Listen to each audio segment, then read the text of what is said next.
And now, live on the fabulous interweb, PTR Radio. This is PTR Radio with Mike the Ape Man.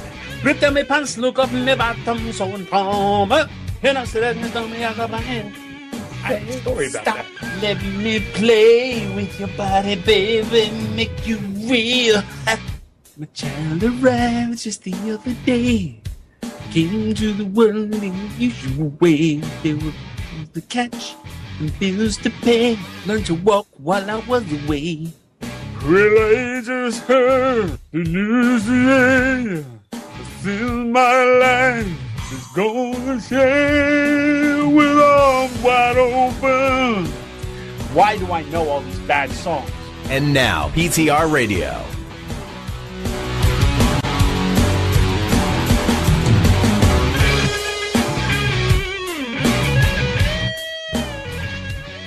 And welcome, everybody, to another edition of PTR Radio here on the fabulous interweb. That's right. This makes 2 weeks in a row for us because we had a makeup week last week. Yes. So. Yep. But, and we're live, and now Mike should be able to look for your comments on Facebook and Twitter. So if you have something to tell the show, make sure to comment on this video on Facebook or reach out to us at PTR Radio on Twitter, and you could be featured in a brand new pop-up. That's right. Pop-up, get your name into the show. So, lots of stuff going on today. I think we're going to see Mike completely freak out when we do our double feature movie review. Oh, maybe or maybe not. That is the last half hour of the show. But, yes. So, when you played that intro, it's fitting that you played that intro. Uh-huh. Because the first song,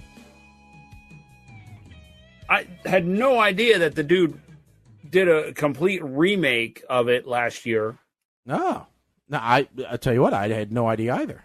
And I'd say we play it, but knowing damn well we'll get a copyright. Yeah.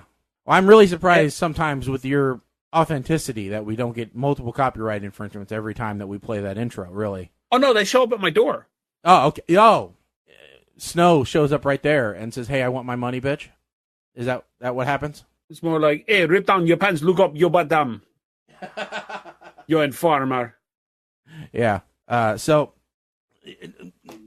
a new song, a remake of that one. So, which isn't the first. I mean, remakes are abound right now. Well, I mean, you look at Weezer, and they just did a whole album of nothing but, and I wouldn't even call them remakes.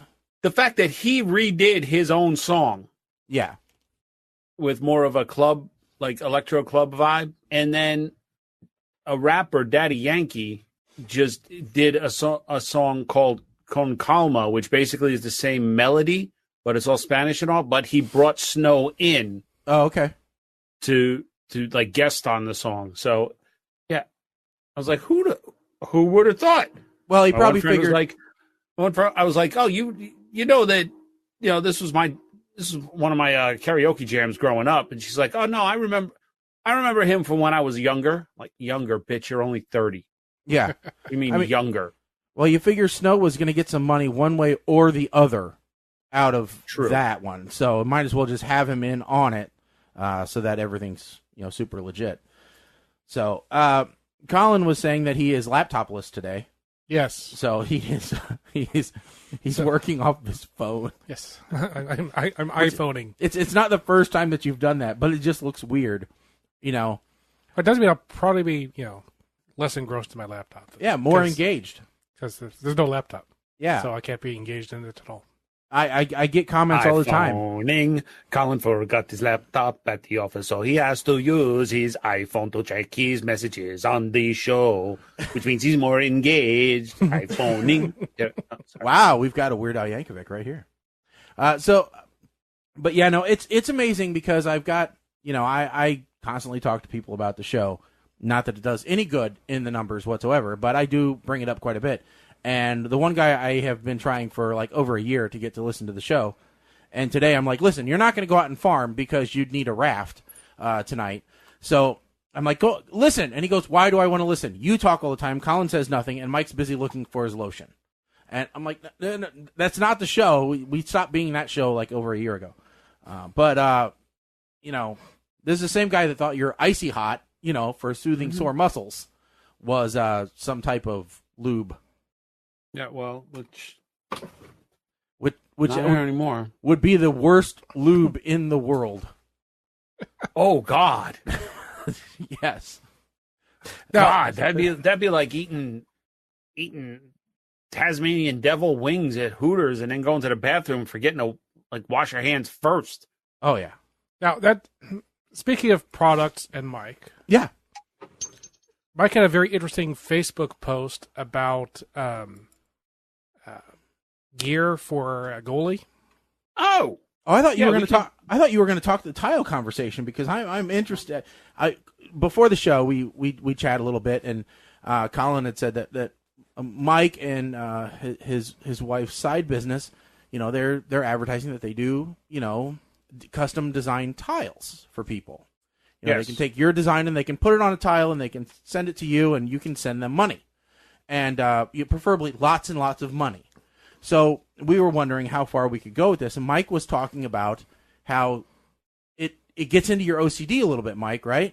Because you were saying the grout lines and everything and the designs, right? Yeah. So what we can do, we can take like a 4x4 tile, all right? Or I'll say 4x4 standard square tiles, and we can custom print on for you. But if you have a giant image, like let's say you wanted to put your wife's face on the wall. Yeah. In the bathroom so that you could see her every time you were doing your business. Yeah, let's say you needed a target. Right? So you want this thing to be 16 by 20. Right. So we could take the image and split it up into, that would be 20 tiles that you kind of put together like a puzzle. Right. But then my OCD kicks in because you have the grout lines. So should the image be sized so that it continues, like it just cuts and then expands around the grout line? Or do I get rid of that little 1/8 inch every time I got to do a slice? Right. So that the picture itself looks normal. But and you were saying that it kind of reminds you of when people do a picture collage, that broken picture collage, like maybe they have behind their couch in their living room or whatever, where it's maybe like the Golden Gate Bridge across 3 pictures, and there's space in between the pictures. And I can totally see what you're talking about, because if you have the beginning of the bridge and then say, a 4-inch gap, and then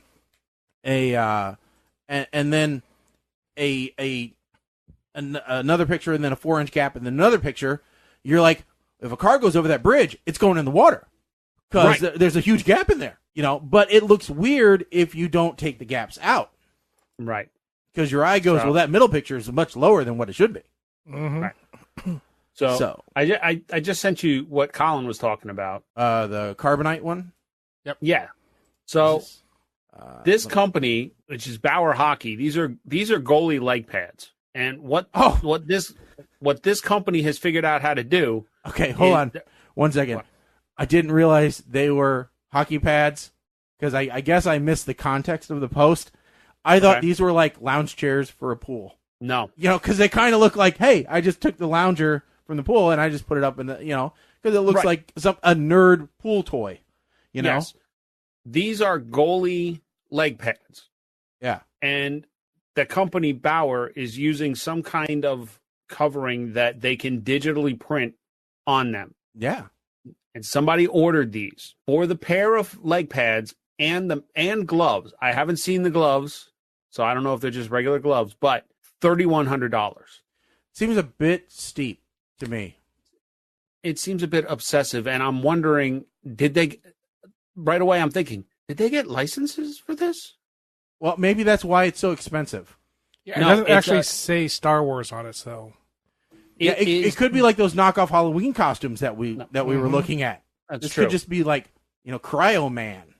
The company Bauer charges, it's a $500 upcharge to have them digitally print the full face of the pad like that. Oh, geez.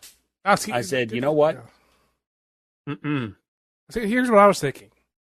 What if you did that, but instead of having Han Solo's face there, Harrison Ford's face, You put the face of whoever the star player is for the opposing team that you're going up against. You're going to buy a lot of shin guards. Oh, wow. In a season. Well, if the team is paying for it. Well, I guess. And if it was like some big game, I mean, I don't think you could do that in the NHL, but. If it was me, I'd just have them put Velcro on and, go get a screen printer guy to make me a bunch of shirts with Velcro backing.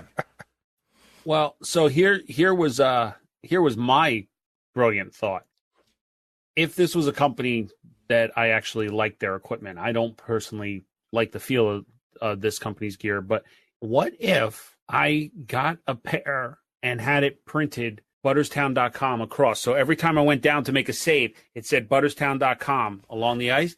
What if I did that? Could I write them off as advertising?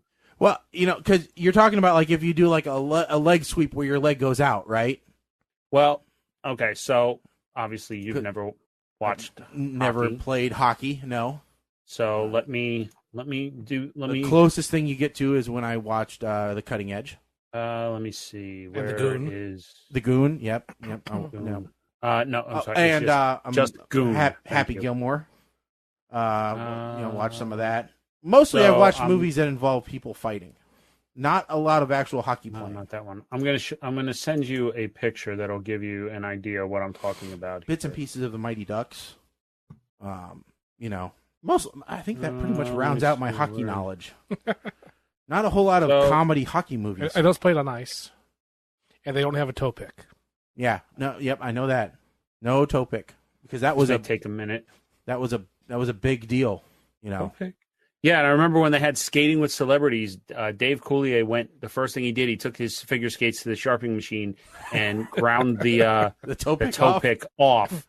And his coach was like, he's never going to be able to do any jumps when we get to that point. All right, so this is an actual picture of me from last season. And if you look, you'll see how my pads, when you drop to make a save, it's kind of like straight across, right? Yeah, like I said, that's what I'm saying. You kick your legs out, yeah.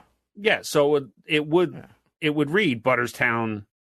Yeah, but that almost means that you got to have them printed different directions on each pad. Well, yeah. So when I'm standing up, it wouldn't look right at all. Yeah, actually, European goalies that do that. The European League, they sell advertising in every square inch they can. So a company's logo will cover the face of the stick hand glove, top to bottom. So there's no manufacturer logo, and the pads in the center, they actually do billboard type advertising like that.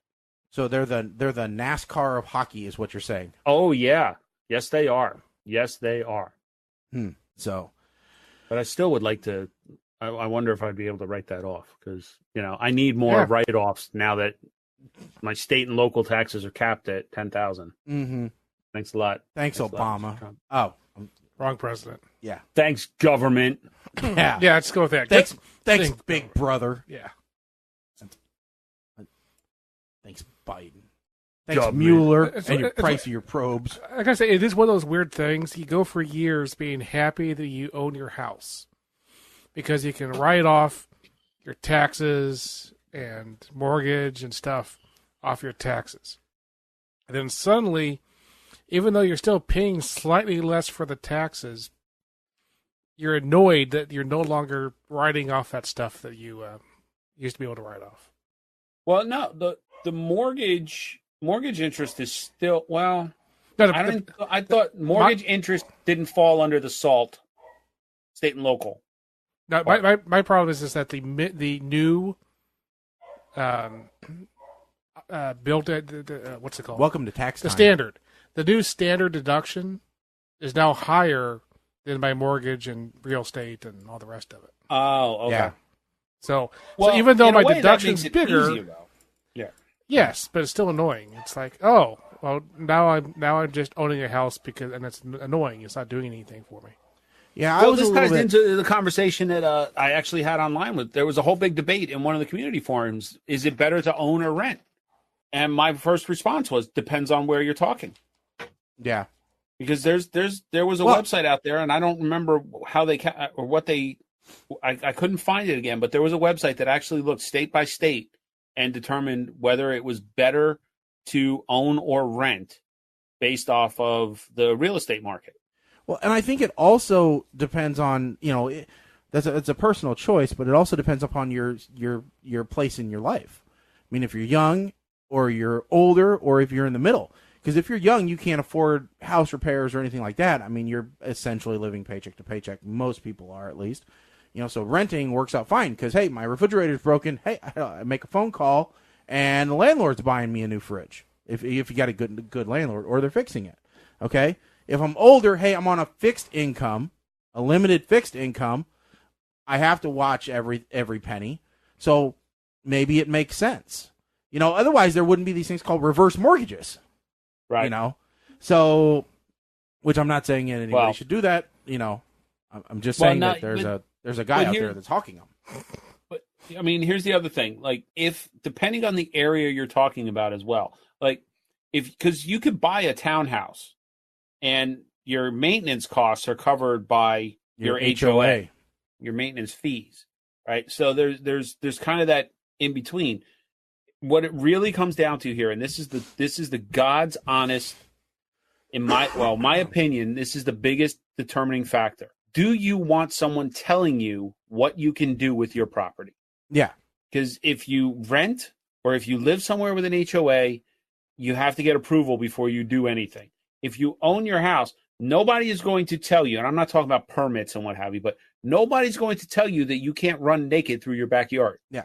Now, I will also say it does depend upon the housing market, Mike, because if you look at it, let's say you live in Chicago or L.A., where the price of housing is through the roof. Okay, you may be priced out of the rental market, okay, and have to live 2 hours away and commute in every day because you honestly just can't afford to live in town, okay, in a rental situation. Whereas if you invest in a property, that property is most likely going to appreciate rather than depreciate, and you'll get more on your investment. Well, so and that's what it all depends. Somebody told me a long time ago, there's only so much land. That's why real estate is one of the few things that when you make money, you buy real estate. Yeah. Well, and that's why in Sequest, famous quote from Ballers, all right, the rock show. Tells one of his clients, he's like, listen, number one rule, now that you signed your first pro contract, if it drives, flies, floats, or screws, lease, don't buy it. Yeah, makes sense. Well, I mean, that's why in Sequest DSV, they're building underneath the water because there is no more room on land. Well, they're doing that in Dubai.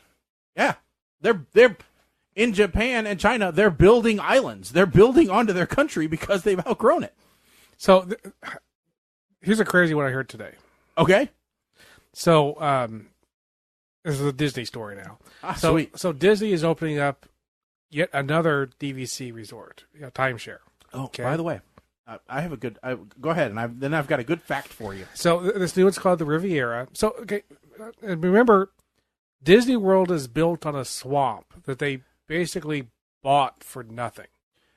Because he kept using shell companies and things like that, so people didn't know what he was doing. Right, but still, it was still just a swamp. Yeah. So the Riviera, they've built it. It's opening in December, but the number of points that they're going to sell for this property means that Disney is going to sell this timeshare for $1 billion.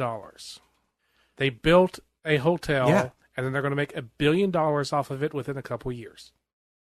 And then, because it's a timeshare, the owners, the people who buy into that timeshare, they pay for the upkeep for the next 50 years. Ooh.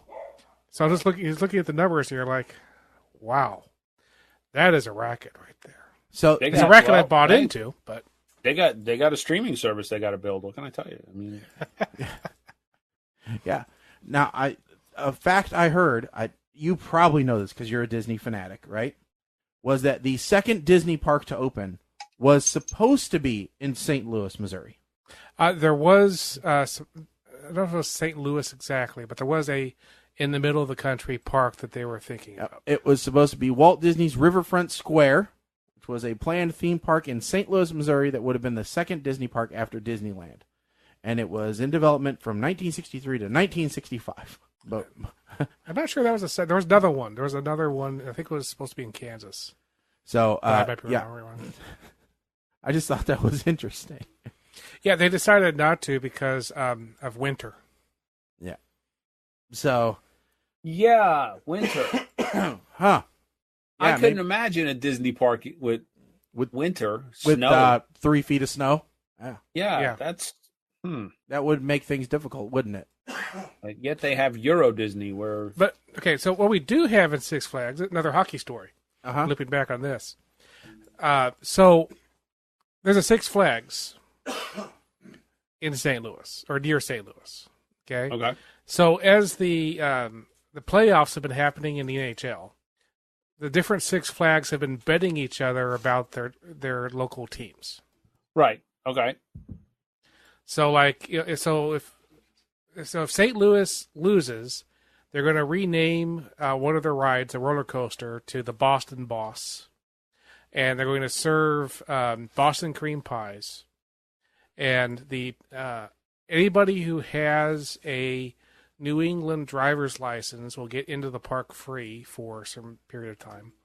Okay. And the president of the park will be followed around by a bear mascot for a day.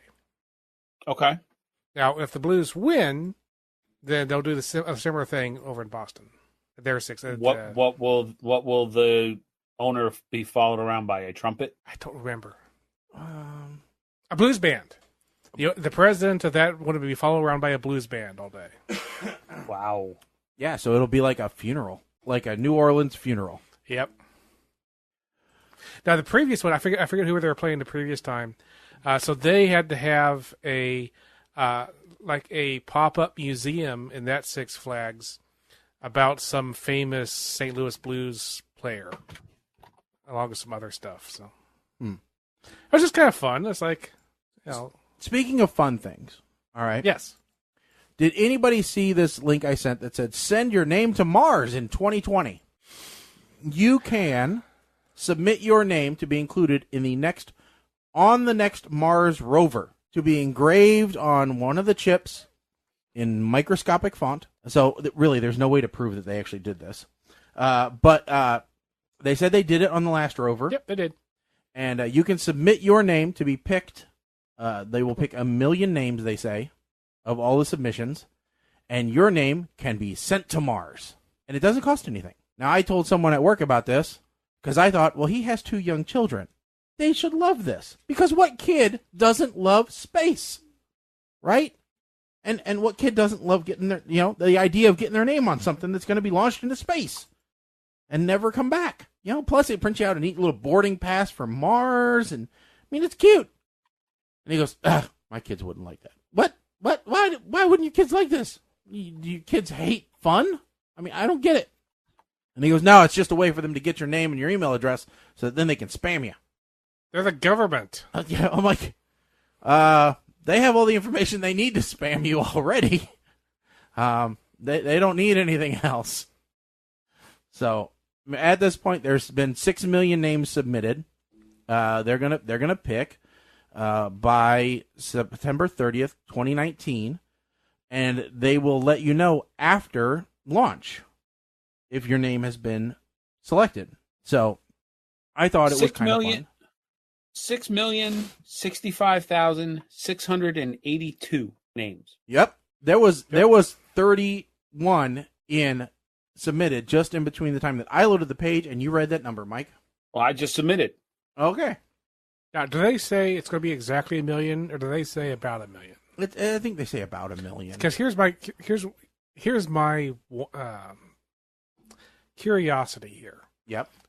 So let's say 100,000 John Smiths put their name in. Mm-hmm. Do they put one John Smith on there until all the John Smiths that they're going to be in there? Yeah, I mean, if you have a really unique name, less of a chance, I guess, maybe. I accidentally wrote the wrong name. I am looking at the breakdown. Yep. Care to guess what the top 5 countries are? Oh, are they all Chinese? That have submitted? No. No. Yeah, I want to know. Tell me. Well, China is number 5. Of course with it is. with about 135,000 names submitted. Those Chinese. Egypt is number 4. Mm-hmm. 154,000. Okay. United States is number 3. Ha! 629,000. See, too many skeptical people. Why aren't we number 1? It's our rover. Oh, it gets better. Okay. India. Oh, they just Number want to 2. chop. They want to chop your dollar. That's why. 742,000. Mm-hmm. And the number 1. Is it Iran? Nope. Iraq? Nope. Russia. Yeah, it's Nope. got to be Russia. Turkey. Turkey. Maybe they 2 know that's million. the only way they're ever going to get into space. 2,390,000. Why are Turkeyanians so interested in getting in onto the Mars rover? Well, China and India are easy because they just have so many people. Yeah, it doesn't take much, and they're very easily entertained. Turkey, they're either somebody is messing with the system. Yeah, silly bots. Or there is Because there wasn't a CAPTCHA on here. There was. I don't know if there's like a honeypot or something, but even that can be, like taken care of. Let's scroll all the way down to the bottom. Yep. The last 2, pseudo accents and pseudo biddy. I have no idea.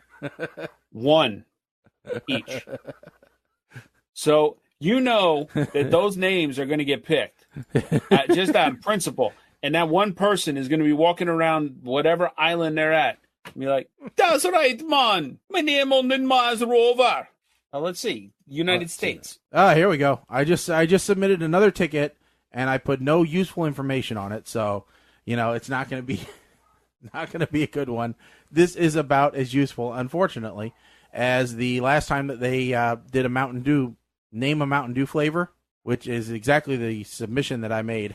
Yeah, just how many submissions on there are Rover McRoverface? Sorry, Mike. Yeah. Harambe Mick, Harambe face.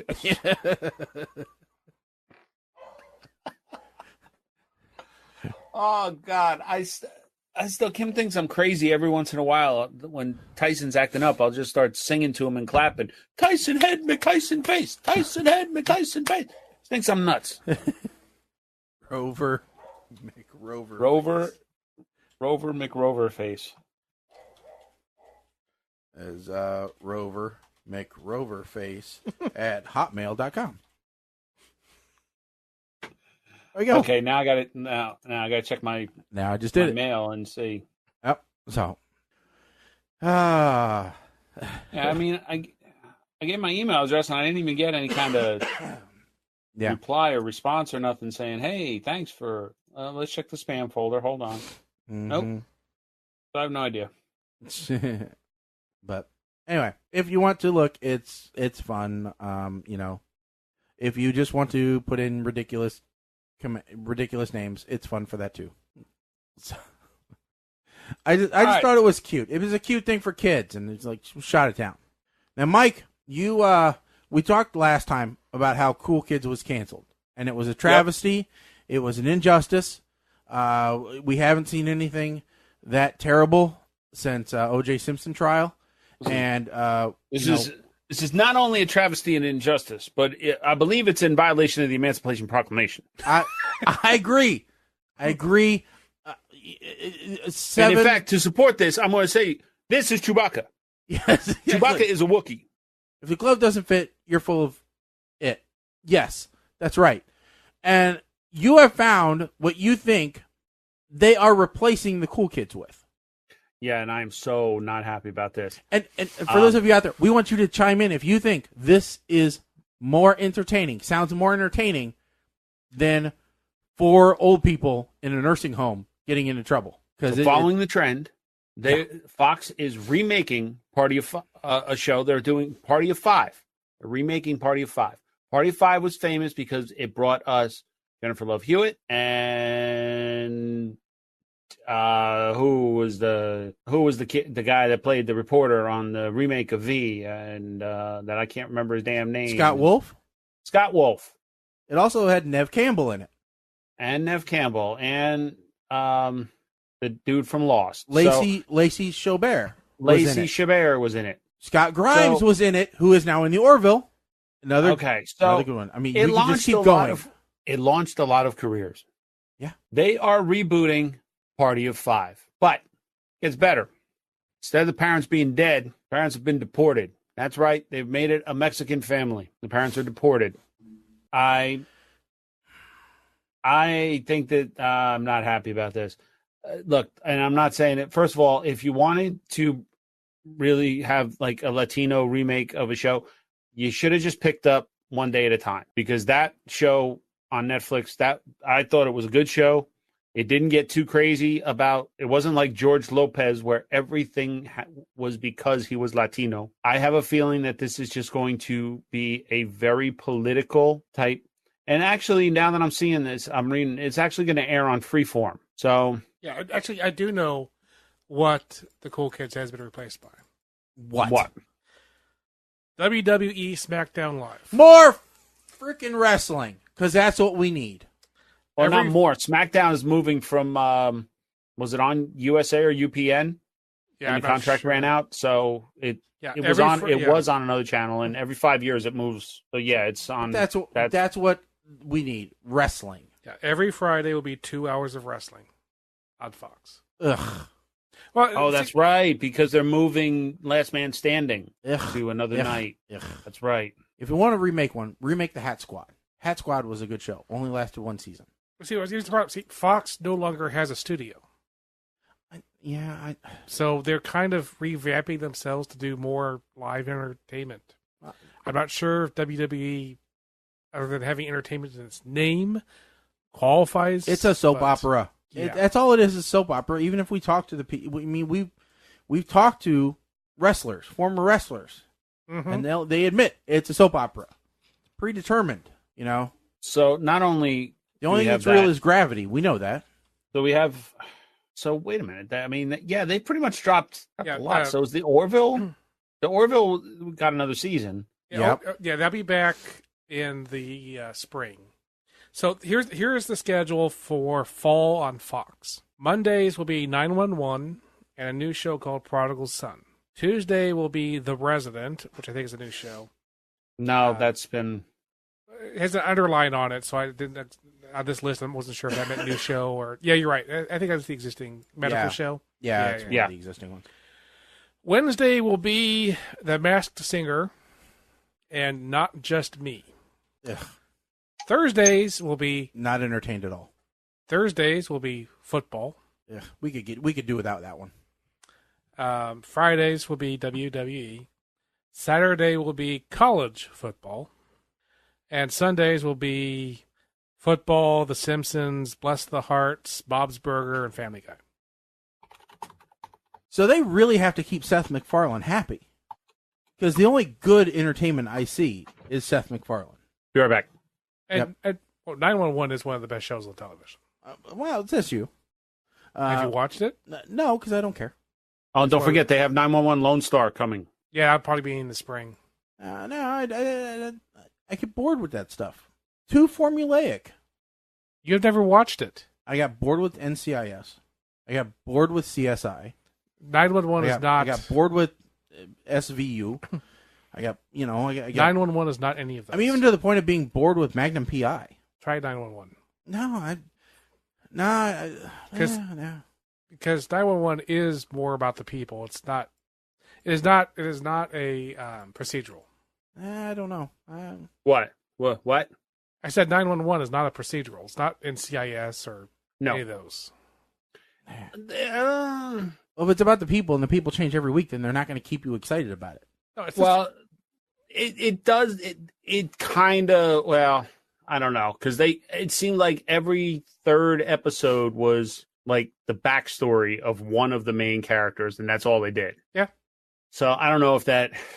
But it's backstory about the characters. It's not. Yeah. Here's the thing of the week. Oh, this week. Yeah.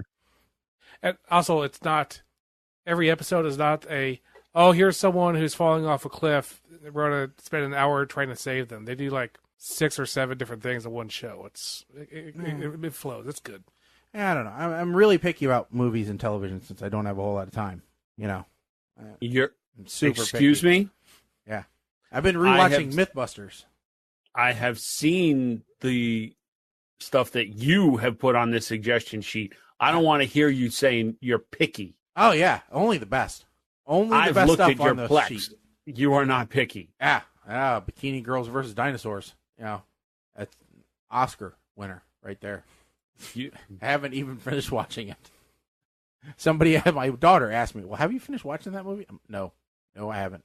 She goes, I don't know that you should. I've got her hooked. Now she's watching everything. It was great. Her and my oldest grandson watched Lavalantula.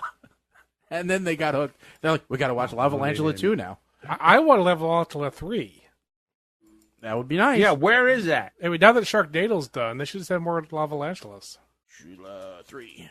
Let's see if it's even in the planning. I don't think so. It was supposed to be 2017, so I don't think it's going to make it, guys. I don't see any hope for it. Of course, then again, there was also.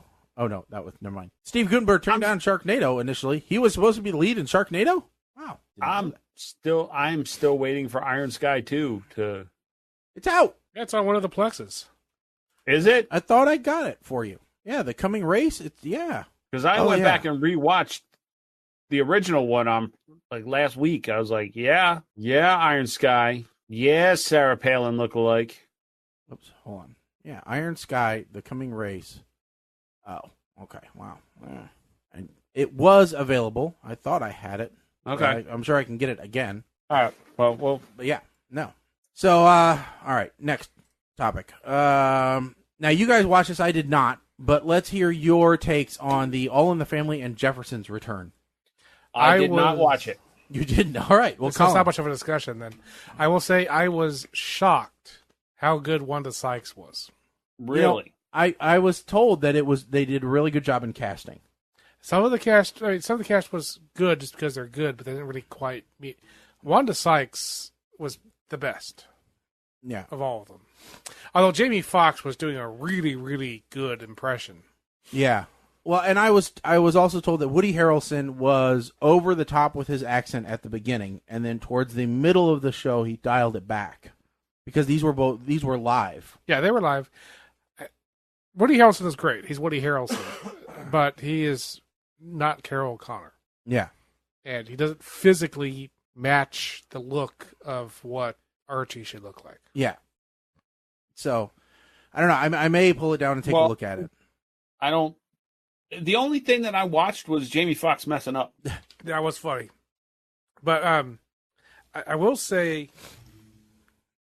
seeing it with different actors doing the exact same script, all they did was they did bleep some of the original words. They still did the original words.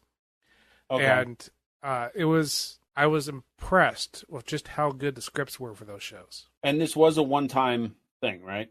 It was a one-time thing. There might be more. This was like a passion project for Jimmy Kimmel. And I don't think they should keep doing All in the Family and the Jeffersons. But the idea of doing scripts for old shows like that with new casts live, I think it's a really interesting idea. I hope they keep doing it. So what other shows would you want to see? That's I think a good discussion point. Head of the Class. Oh yeah, we could do like a Welcome Back, Kotter. No. There's actually a show called Head of the Class. I know. Just saying that made me think of Welcome Back, Kotter. We could have people doing. I don't know. I wasn't a big. Neither was I. I just think that's a big cast. You could have a lot of people. WKRP in Cincinnati. I would love to see WKRP in Cincinnati, but it has to be done correctly because it was such a pivotal show. Yeah, I mean that was a show that got me interested in radio. I would like to see Magnum PI redone. It is being redone. No, I meant redone well. Okay. Well, there's some argument about whether it's redone well or not. It would have to be something that was a multicam show. Okay, what about MASH? MASH was not a multicam show. Well, let's see here. Okay. Because of politics, you couldn't do bosom buddies anymore. It would say that you were making fun of transgender. Well, no, you could. You just turn them into transgender and. What about Perfect Strangers? Could we redo Perfect Strangers? No, I think that touches on the whole immigration thing. Well, he's got a work visa. We'll be okay. They just did All in the Family and the Jeffersons. I don't think anybody's going to worry about. Balky came here with a work visa and an exemption for the sheep, the stuffed sheep. Some of the older shows, like Dick Van Dyke Show, Mary Tyler Moore, I Love Lucy. I Love Lucy. Were you guys big fans of Laugh-In? Because Netflix now has a documentary for Laugh-In. Oh, I have to watch that. Yeah, it brings back a lot of the original cast members. Okay. So like Goldie Hawn has a little stint in there, and it's a lot of and also a lot of today's people talk about how it affected stand-up comedy and the skit type show, how it created that genre of show for them. So it was really nifty. I think it'd be really interesting to see somebody try to do the Bob Newhart show. I think part of it is, who would you cast as Bob Newhart? I don't know. Night Court would be a good one to redo. Night Court should always be redone. But you have to pick the right one. You have to pick the right judge. You have to pick. Yeah. The casting on these is everything, isn't it? Yes. Yeah. All right. So let's pick one and redo it here. So let's pick one that's easy, that we all know. So let's do not MacGyver, because that would be so hard. And it already exists. Could we do?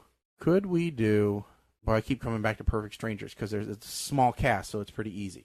Let's just do let's do KRP. Okay, WKRP. Well, you picked a big cast. I was going to say either not KRP. What about Three's Company? Come and knock on our door. That one's difficult because they had so much cast turnover anyway. All right, well, let's do WKRP. Yeah. Cast. All right. And we'll go with the original. Okay, so we had Jennifer Marlowe, so the receptionist. So blonde. Give me an actress today. Blonde, little, but strong, but beautiful, strong. See, you don't female. have to exactly duplicate them. It's who do you think would be interesting doing that role? Just like we had Woody Harrelson doing Archie Bunker. They have nothing to do with each other, but it was interesting to see somebody else there. Jennifer Aniston. I think she's got the chops to do that. Jennifer Aniston, maybe. I mean, let's... Nicole. Ooh, Margot Robbie. Margot Robbie. Yeah, as Jennifer. that'd be fun. Maybe. Margot. That was Lonnie Anderson's character. Yeah. Okay. Well, can we all agree? Are we literally for? Do we want to keep this semi-realistic? Because I doubt Margot Robbie would ever do a live single TV thing. They had many people in this say, show that had never been doing television before. Let's say that this is a one-time live performance. Yes, that's how we're doing the one-time live performance. Yeah. Okay. So can we all agree that Venus Flytrap should be Don Cheadle? No. Okay. Well, then who would you put there? I'm thinking Tommy Davidson. Ooh, you've got a good... But Venus Flytrap wasn't a quintessentially funny character. He was more of a straight than he was a comedy relief. D.L. Hughley. D.L. Hughley would be good. Yeah, that's pretty perfect there. Trying to think of it. Boy, if he wasn't... Yeah. All right. Maybe we'll go with D.L. Hughley. All right. Les Nessman. Who are we going with? Nerdy male actor. Yeah, there's lots of people who could do Nessman. I want Paul Rudd. I want him in here somewhere, but maybe I want him as Andy. I was thinking Paul Rudd as Herb. As Herb? Paul Rudd as Herb, yes. Paul Rudd as Herb.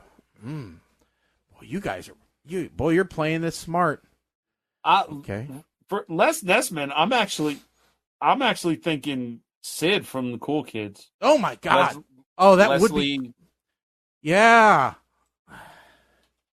I mean, he doesn't have to be so flamboyant, but for some reason I'm thinking he is the older of the cast, isn't he? So the age difference wouldn't be too bad. And he plays it young. Yeah, okay. I'll go with that. Leslie Jordan is his name. That's right. Those that are curious. Leslie, I couldn't remember his last name. Okay. So is somebody writing this down? Because No. I think okay. So let's do it. So let's see here. So wow, the Blair crew incredibly quiet on Messenger about they're at a in here. baseball game for my nephew. Okay. I thought for sure that we'd be getting suggestions from the Peanut Gallery. Who did we say was Les Nessman? We said Paul Rudd. No, not Paul Rudd. We said Leslie Jordan. Leslie Jordan. And then for Herb, we That was said Paul Rudd. Paul Rudd. And then Andy Travis, the glue that holds everything together. Oh, country boyish charm. Oh, that would be hilarious. What? Okay, you gotta voice it, Um, or give me the character that he's played so I can find it. no, what's his name on The Voice? The country guy. Blake Shelton? Yeah, Blake Shelton. You want Blake Shelton to play? I mean, I guess. Boy, it would be kind of cool if we could get Gwen Stefani to play to play Lonnie Anderson's part. Yeah. Could we get him to run a double? Well, He might not be bad. I don't know if he's got any comedy chops in him at all. Oh, have you ever seen him with? Dude, Okay. just watch him and Jimmy Fallon eating sushi. Okay. So Yeah, I think I'd be good with that. okay. But if you're doing that, then Adam Levine. Wait, you want Adam as Johnny Fever? That's what I was wondering. I don't want to pull everybody from that show. I don't either, but it was kind of like I don't know. I've been trying to figure out Johnny Fever.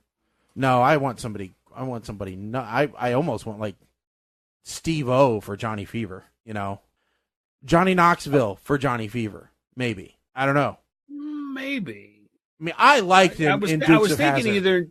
I was thinking either Johnny Knoxville or Ashton Kutcher.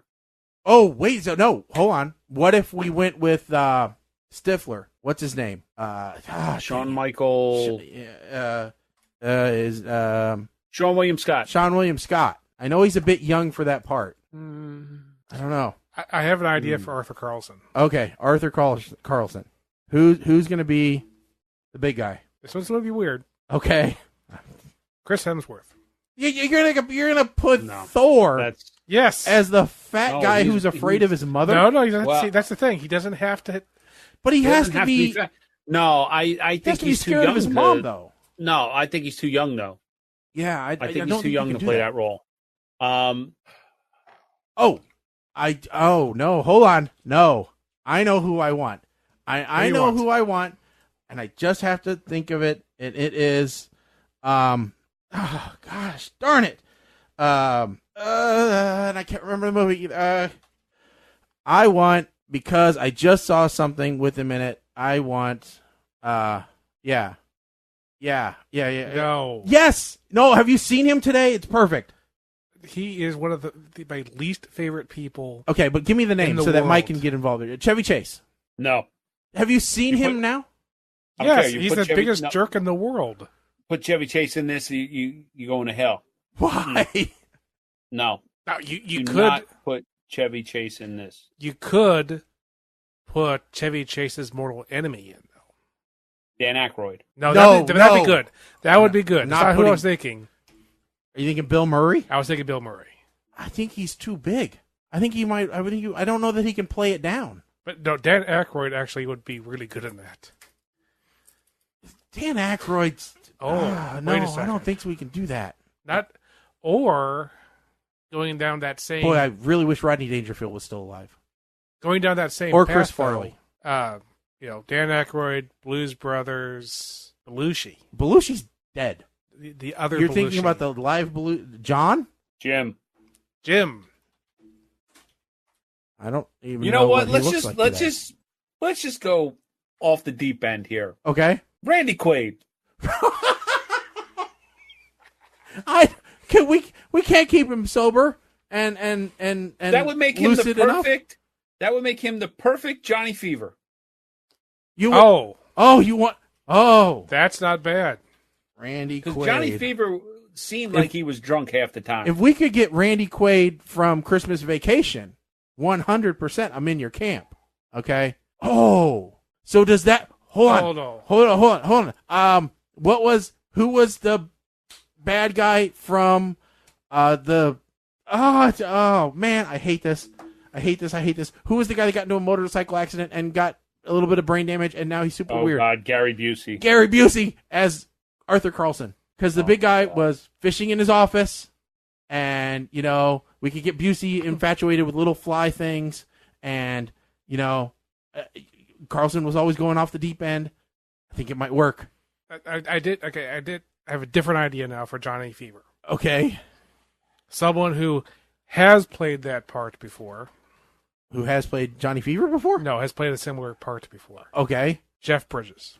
Oh, Jeff Bridges we can control. And he did look similar to him in R.I.P.D. Oh, I was thinking of... the Dude Abides. The Dude Abides. Yeah, I was thinking of the Dude. Okay, so do we want Jeff Bridges for Johnny Fever? Or Randy Quaid? Boy, that is such a hard pick. Oh, and that made me jump to a different one. How about Arthur Carlson, John Goodman? Oh, I love Goodman. Do you like Goodman, John? Yeah. Okay. All right. So we're going with, because he can play a little nuts too. Okay. So who do we have left? Who do we have for Johnny Fever then? Who did we go with? Did we go with? Yeah. Yeah.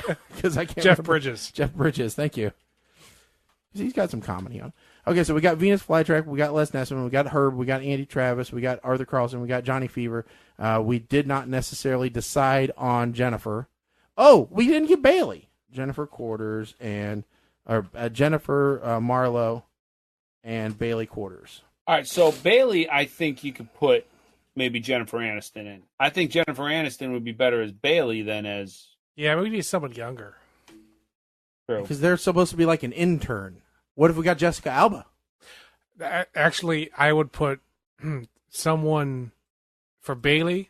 I would put someone in who's actually in the movie that we have to review later. That's Jessica Alba. No. She was in the movie. That's not who I'm talking about, though. Haley Steinfeld? Yeah. Her age would be better. Yeah. Okay. So Jennifer then. We're looking for the Jennifer. For the new Lonnie Anderson of our mythical WKRP in Cincinnati reboot. Jessica Simpson. Jessica Simpson. Oh, you know, for what this is supposed to be. Oh, you know what? If we're in the true cycle of reboot, we should change the ethnicity too. You know, Yeah, we should go a little ethnic with this one. Tiffany Haddish. Now, for what that part is, and if we're really going to go for it, it should be a Kardashian. Or somebody else who's hot like a Kardashian. Oh, wait a second. For Bailey, why don't we do the one from the not the good the good life, not the good life. What was the one about where she was in the middle? Good Place. The Good Place. Yeah. What was her name? Oh, yes. Married to what's his name? Yeah, Kristen Bell. She's youngish. Wouldn't she be a good Bailey? She might be a good Jennifer. Kristen Bell make a good Jennifer? I mean, she wouldn't. She's not the correct measurements, but that's okay. I mean, Kristen Bell would make a good Jennifer, and then no, Dax Shepard really can't do comedy. Otherwise, I was going to say Dax would be good for Gary. Dax Shepard. I know can't do country. Oh, yeah. Country, because I was going to say he'd be a good Gary. Or he would make a good Les Nessman, maybe. I could see him believing that it's Chai Rodriguez. Yeah. Okay, but we're okay for right now, I think. Because Michael, we're spending way too much time recasting this, aren't we? Because Michael, well, I mean, we're casting directors. We've got to evaluate the talent. So here's what we got. We got Jennifer Marlowe. Kristen Bell. Bailey Quarters is Haley Steinfeld. Venus Flytrap is D.L. Hughley. Les Nessman, Leslie Jordan. Herb Tarlick, Paul Rudd. Andy Travis, Blake Shelton. Arthur Carlson is John Goodman. Johnny Fever played by Jeff Bridges, which I think that's a pretty good lineup right there. So what I'm going to do is I'm going to print this little list out. And I am going to grab pictures of all these people before I post this show. And we're going to post it to our Facebook and Twitter with, 2020 reboot of WKRP, and then put all their pictures and names underneath that, and we'll tag them all. Well, this is kind of like how they did the whole thing if the Avengers was cast with 80 stars. Yeah. Right? So this is if WKRP was recast. Reverse. Yeah. And we'll see what we can do. See if we can get any of these people on the horn to maybe come in and do a little audition. For God. PTR Radio Productions. So we could turn this into a running bit because now Give Me a Break. That's another one that would be a good one to. 227 would be a good one. Facts of Life. Alice would be a good one to recast. Alice. You know what the best show would be to recast? Mama's Family. The Cosby Show. No, I do like Herman's Head was one of my favorites. No, we're not recasting the Cosby Show. That is poison, my friend.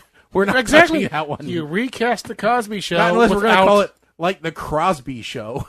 All right. Oh, you don't have to keep the same name. Just what if you take the entire show and you digitally erase Cosby and replace him with somebody else. Then that would return back one of the great shows of television history to something you can watch without. My God, I wish I had a lot of money and time, because I would so just film myself green screen and superimpose myself. Oh, at the Jello pudding pop. All right, so here now we all went to prom. I'm going to assume, Colin, you went to prom, right? No. Okay. Well, Mike, you went to prom, right? A couple. Okay, I went to 3. So, well, we're not counting junior proms, are we? No, high school only. All right, I went to 2. I went to a couple dances, but I went to prom. Sorry, I went to 4. I did go to 4. So ain't you just fucking pants? Well, yeah, that's what happens when you're a sophomore dating a senior. So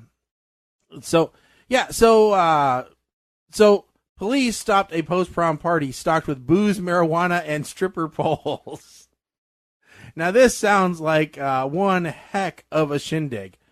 After their April 12th prom, 300 students from West Boca Community High School in Florida boarded 3 charter buses and headed to a 5-acre Palm City, Florida Airbnb rental with a cover charge of $80 a person. But a school resource officer heard about the bash and called authorities, according to Martin County Sheriff's Office police report sent to Yahoo Lifestyles. At the rental, deputies encountered an enormous amount of alcohol stacked on the counter and in the refrigerator, Jell-O shots and rolled marijuana joints, the floor covered in protective plastic wrap. Well, at least they were courteous. A police spokesman tells Yahoo Lifestyle that stripper poles had been mounted to the ceiling with plans for a bikini contest. The 19-year-old host, who made a collective $24,000 off of students, admitted that he planned the party but didn't know who supplied the drugs and booze. What was the money for then? He told police that he was canceling the party through social media. We had kids calling us asking how they could get their money back, but that's not our decision, the police spokesperson tells Yahoo Lifestyle. The owner of the home lives in Austria, and was horrified and grateful that police intervened before the party took off. He voided the rental agreement with Airbnb. Really? Really? 3 dedicated buses of people coming to your house for what looks like one heck of a rager. Yeah. Wow. Airbnb, spokesman from Airbnb and the school did not return interviews. From Yahoo Lifestyle. Hey, should we return back to Yahoo Lifestyle? They're asking us about this house filled with booze, stripper poles, and joints for underage kids. No, don't even send the read receipt that you got the email. A police officer told the Associated Press that the party would have rivaled any bar in Martin County that day. What are the bars like if they would only rifle them? It has to have blown them out of the water. Anton Seiss, a Palm Beach realtor who acted as the homeowner's point of contact, tells Yahoo Lifestyles that the teens rented the 3-story home for several days. His friend was panicked to receive a call from law enforcement. He doesn't allow parties. He said, "Do whatever you can to stop this. We are grateful to the police." I mean, looking at these pictures, it is hilarious. Here's just some of the booze. Jesus. There's a picture of the outside of the house, and there's some of the joints that they recovered. I mean, handles of cheap vodka and, 2 liters. I mean, none of those are your regular 750 ml bottles. And that's just what wouldn't fit in the fridge. So, yep, there's a lifetime supply for me. Oh, yeah. I'm glad to see that they got Smirnoff Ice. I mean, something that's not just hard liquor. But good Lord. I mean, that is a heck of a party, and $80 cover. That's pretty substantial. So, yeah. Mike, you ever go to any parties like that? No. Not in high school. No. And never one that had a bowl of joints No, me neither. I didn't really go to a whole lot of parties in high school. Most of them were just a small group of people hanging around playing board games, honestly, with mostly soda and junk food. We didn't, although I was welcome to drink whenever I wanted to at home, it took the mystique away from me. So I didn't feel the need to. But, if the cops hadn't showed up and stopped this, what would have gone on at this place? Because, we planned a bikini contest. We've got stripper poles. We've got all this booze. Someone would have ended up in the hospital for sure. Oh, yeah. Yeah. And we read all the time about all the money that's, done in property damage to these Airbnbs when these massive, parties are thrown. So I can't imagine it. But yeah. And if this guy's really in the middle of nowhere, like it says, like it kind of makes it out that he would be, then it would have been one heck of a party. So. Yeah. All right. So since we were talking about recasting, I just want to throw this out here real quick. Did you guys sign the petition to have the Wolverine remade with Danny DeVito? No. No, but Danny DeVito would have made a great Arthur Carlson. Yeah. Danny DeVito as Wolverine. 16,000 fans petitioned for comedy star to star in rumored X-Men reboot. You put that up. I'm gonna put it up. Yeah, it's got to be the picture that I was just oh God, yes, it's got to be. So hold on, I'm just getting it. That is hilarious. Yes, so there it is. His glasses are the wrong color, though. But other than that, that is an amazing picture. Danny DeVito in tidy whities and a wife beater. I love how somebody there copied Ryan Reynolds. Oh, Ryan Reynolds, Van City Reynolds. Van City Reynolds is either he likes and he participates in so much stuff. Let's just be clear about it. The fact that he saw it, yeah. I think we might expect to see this in Deadpool 3. Or at least, yeah, I'm sure he goes to like an old folks home and here comes Wolverine and it's Danny DeVito. Oh my God, that's funny. That would be fantastic. Oh. By the way, there has been some rumors that Marvel's trying to figure out how to get Deadpool to show up in the official MCU. Possibly in a future Spider-Man movie. I'm not exactly sure how that's going to work. I don't know. Because you definitely have to be a PG-rated Deadpool. Well, I think it depends on what other properties are going to do. Well, I think a lot of it depends on what they're going to do with X-Men after this. Yeah, X-Men's going to have to be completely rebooted. Right, so if X-Men gets rebooted, that could easily give you a window to pull Deadpool in. Yeah, Deadpool is not in is not in any official universe right now. But Deadpool always works that way. They point out DeVito does have experience in superhero movies playing the villain Penguin in the 1992 film Batman Returns. That's right. The hero we need, not the one we deserve. Writes one person. Clearly, DeVito is the best actor for this role. Anyone else would ruin the movie. I would expect Ryan Reynolds just to put up a trailer for this. I could see him doing that, as a promo for a Deadpool 3. Yeah. Or I could see Hugh Jackman doing something since he goes back and forth, and I could say, okay, I will do it. I'll be get ready to shoot. I'll be on set, and then DeVito shows up. Yeah. That would be because since he's so screwed up the commercial for aviation vodka or gin. Yeah. Yep. That would be fun. Is there anybody more commercial than Ryan Reynolds? He's so good at it, though. I mean, he advertises stupid games on your phone. Oh yeah, that was I just recently yeah. saw that commercial. Yeah. Oh man. But one of these days we'll get that good at going viral. Well, look, if it didn't happen with F and Black, I don't know what to tell you. Well, maybe we should just take a bubble bath in a restaurant sink, because evidently that does the trick. Maybe you should look at all three of us, because ain't none of us fitting in a restaurant sink, okay? A Wendy's employee was fired after taking a bubble bath in the restaurant sink. According to Yahoo Lifestyle, again, our one source for news. But the funniest part is people are all up in arms because the restaurant passed its health inspection. Well, of course. He washed himself in the sink in soapy water and then washed the sink. What kills me is I used to work at McDonald's, and I don't see how he fit in the sink because those sinks are separated. And the biggest one is not that big. So he really had to have scrunched up into a ball. A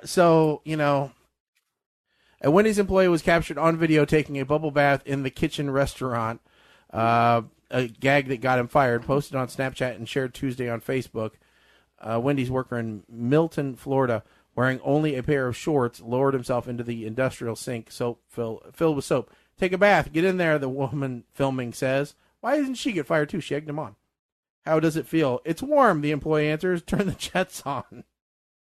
He asks for a towel, and the person filming commands, wash your armpits. She hands him the paper towels, and he scrubs his armpits, chest, and arms.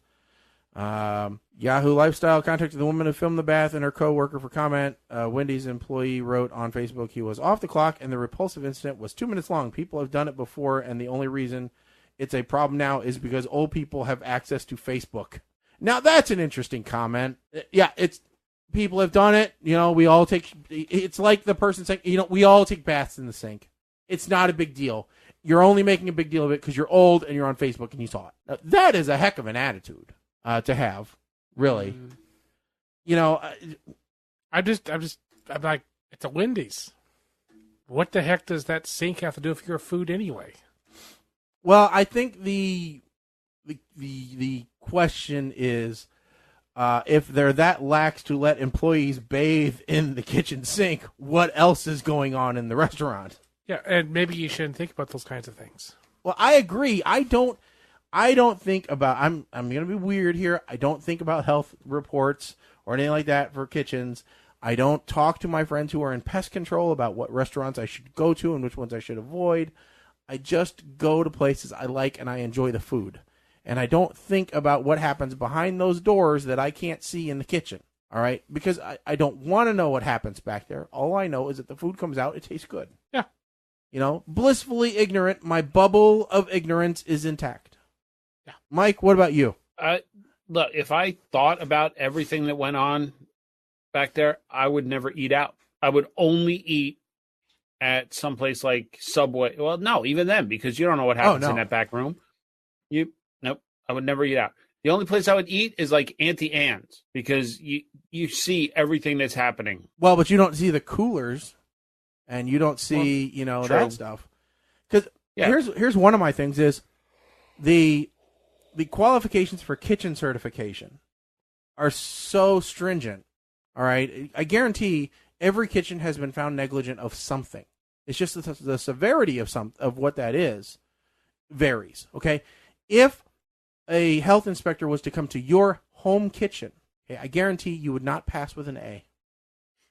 All right, no matter how great your kitchen is, wouldn't happen. Oh, I guarantee wouldn't pass with a D. I know. And for us, it's very simple because animals. Yep. There is dog hair everywhere. We eat 3 pounds of it a week. Now, here's the irony about all of this. We're talking about how our home kitchens wouldn't be acceptable. New Jersey is the last state in the United States that it is illegal to sell baked goods baked in a home kitchen. Yeah. It doesn't surprise me. Let me put it that way. any other state, you could go to, flea markets or whatever, and you could sell your pound cakes and your cookies and all that you baked at home. Mm-hmm. New Jersey, you are not allowed to do that. If you want to sell baked goods, you either need to have a commercial kitchen or you need to rent a commercial kitchen. And home bakers are pissed about this. But for the reasons we just talked about, that's why. Yeah. Well, it's mostly because they have to protect the cake boss. Yeah. Cake Boss closed his We locations in Jersey. Well, he got beat by Duff, so he had to. My Duff wife was so mad at No. No, she didn't want the Cake Boss to win. She was just so Mm-hmm. mad with the way that he acted every single time that he lost. She's like, he's just such a child. His stuff isn't even that good. I don't know why people like him. No. I'm like, well, he's losing, so obviously people don't. I don't Here's know what to tell you. It's all cartoonish. Here's the interesting part. Like, he got too big for his britches. That's the problem. Like, with his cakes showing up commercially and selling his own line of tools, cake decorating and stuff. Yeah. Do you know that when his show was on, just to sit down and get a consult with him about a custom cake, $500. Oh, it doesn't surprise me because Just to sit with him. Because my wife likes to watch Say Yes to the Dress, and it is $600 just to have a stupid appointment, just to go look for a multi-$1,000 wedding dress. Yeah. So, oh yeah, and now Cake Boss is basically doing like Dragon's Den or, whatever you want to call it, where he's having people come to him with his ideas, and then he's just saying, okay, well, I'll invest in them for this much. And so, even less work that he really has to do. Yeah. Yeah. So. Now, I remember, like, with Duff, I was looking up his place. I was like, getting a cake for them was going to be very difficult because they're so booked. But I didn't see anything about having to pay them to get in. And I'm not sure if they still do. They used to have ice cream with Duff flavors. That was pretty good ice cream. Actually, I have seen it, but not like regularly. No. But yeah, I used to like Duff beer. I can get Duff beer in Orlando. The bar that we used to go to back that sponsored us one of our stints playing roller hockey. We would go in when we tell the bartender that we want a Duff, and he would take a pint glass and just down the taps. Wow. That was the Duff. I'm sure that was probably really good. That's going to be really foamy, though, I would think. Yeah, it was quite interesting. Yeah. Now, earlier we did our fantasy cast for WKRP in Cincinnati. And here's another one that Hollywood has been saying they're going to reboot for a while. Indiana Jones. And Harrison Ford was on the Today Show the other day, and he said that he would rather they kill Indiana than let Chris Pratt take over the role. And I believe that it was taken a little out of context because he later said in the interview that Indiana Jones is me. So it wasn't against Chris Pratt. It was nobody else should play Indiana Jones. If you're going to continue the story, then make it my son or... Well, and that's what they were going to do before Shia LaBeouf went crazy. Yeah. Okay, and Shia LaBeouf is the absolute worst choice to take over any role. The funny thing is that the Harrison Ford actually got Chris Pratt wrong and said Chris Pine. Yeah, he did. Which Chris Pine would not be a good one. No. I don't think. No. But Chris Pratt kind of looks the part a little bit, I think. I think he dressed up. I think either somebody photoshopped him or he dressed up like that for Halloween one day. But I thought that I thought that he looked really good. Dressed up like that for Halloween one day, I don't know, on Halloween. Maybe. Who knows? No, I mean, Chris Pratt, I could see him playing the character. I think he's got the chops to do it. I think he's got that swagger that Indiana Jones needs. Yeah. So I agree with the casting. If you're going to remake it, I can't think of a better person to play the part. But you should not remake it. No, Raiders cannot be remade. Yeah. Oh no! I was going to say who's gonna fight or Nazis? No. Oh, here we go. Chris Pratt looks just about like him in the Jurassic World movies. The dress is a little similar, especially with the 5 o'clock shadow, beard that he has. If you look here, between those two looks, it's somewhat similar. And then when you look at people that have photoshopped them together, you can see where it could be. But you can Photoshop anything to look the way you want it to look. Yeah. So, Now, I think the problem with Indiana Jones is they almost have to reboot Indiana Jones because it has to exist in that time frame, and the existing character has already been through that time frame. So they would almost have to do a new Indiana Jones, going back to the beginning with completely different stories. I think you could do that. Yeah. I think you could do Indiana Jones as this is the character. Maybe even give it a different name. Yeah, I mean, if the librarians essentially did it. Yeah. So, I think that you could do a parallel storyline. Yeah. Okay. Yeah, with we have a brand new storyline with Ohio Jones. Omaha Jones. It's Wyoming Jones. It's West Virginia Jones. Coming up next, Florida Jones and the Temple of Omai. The Minnesota Jones. Okay. Snakes. Oh, you betcha. Why did it have to be snakes? Oh, no, it had to be like daisies. Why did it have to be daisies? I mean, you got to go something different. Or spiders. Velociraptors. Why did it have to be velociraptors? Something. So now you're going to have Indiana Jones, going to crossover event being played by John Lovitz. Yeah. Yes. Ooh, John Lovitz. Yes. No.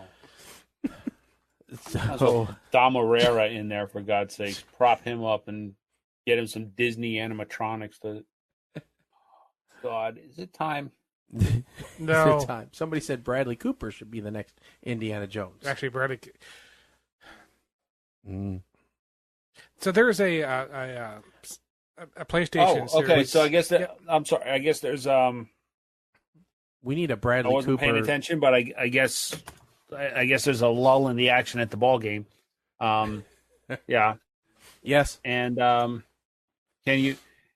Yeah. So schools can still have bake sales because technically you are donating, and once you donate, it is up to the school to decide what they can do. So yeah, you can do bake sales and donate, but you can't sell as a business. You cannot sell home baked goods from a home kitchen. So there is a PlayStation game series called Uncharted, which is basically Indiana Jones with a character named Nathan Drake. And I guess they've been trying to make a movie. Okay. And nobody's happy with the different casting they've been doing.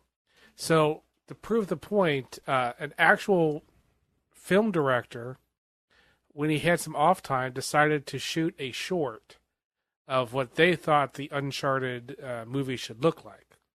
And they got Nathan Fillion in to play Nathan Drake. Because that's who everybody agrees. That's the only actor who should be playing that part. Okay. Nifty. Fillion could also do a good Indiana Jones, but he's getting a little old, isn't he?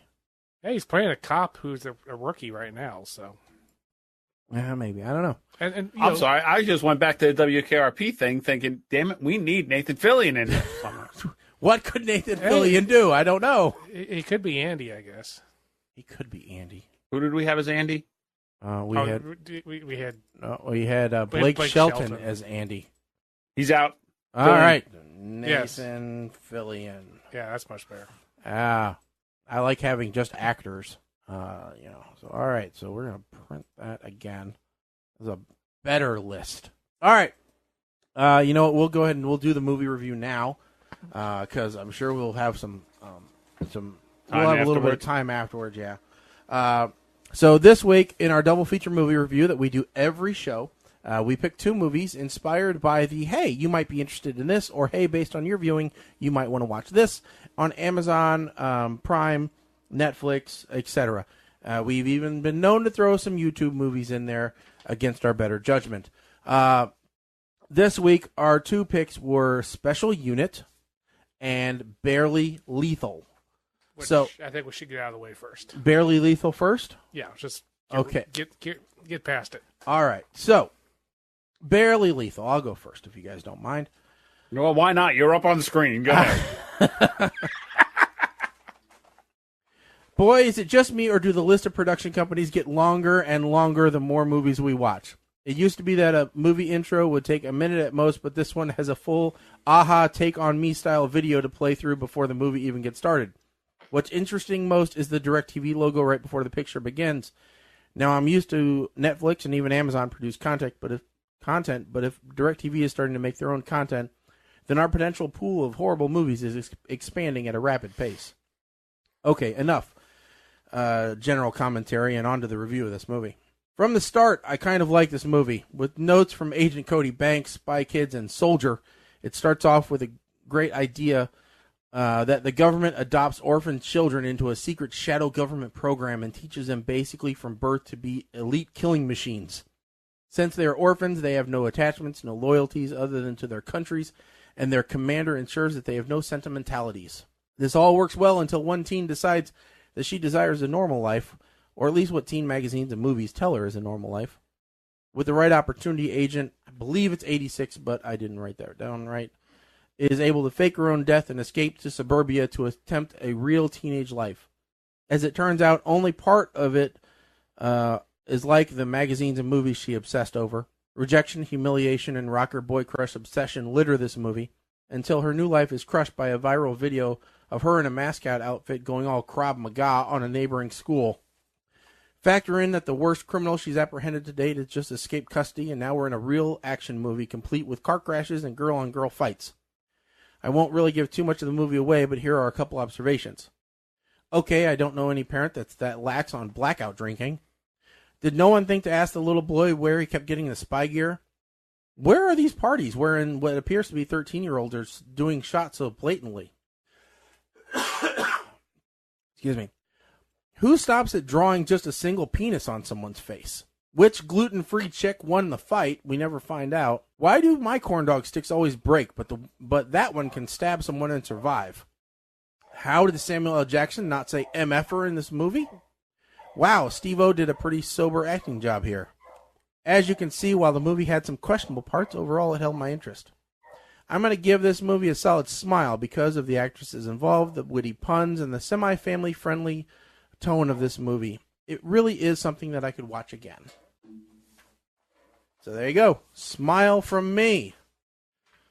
Colin, are you up next? Sure. Yeah, I didn't like this movie. I don't know. This movie didn't do much for me. There are parts of it I wanted it to be better than it was. I'm not much one for a standard teenage girl movie about life in high school, because I didn't have that life in high school, not just of a girl, but of, I don't know, just not my genre. And I thought I have no idea what any of these actors were doing in this movie. This movie is full of Samuel Jackson, Haley Steinfeld, just actual Jessica Alba, real people, real actors who have real careers. I don't know what they were doing slumming in this movie. I thought there was a real there were some missed opportunities, especially with the names. So they were like 83 and 82, and they really should have had an Agent 86, who was a fumbler, but everybody thought was great, and an Agent 99, because then we could have had some Get Smart jokes. That would have been fun. I would have liked that. I don't know.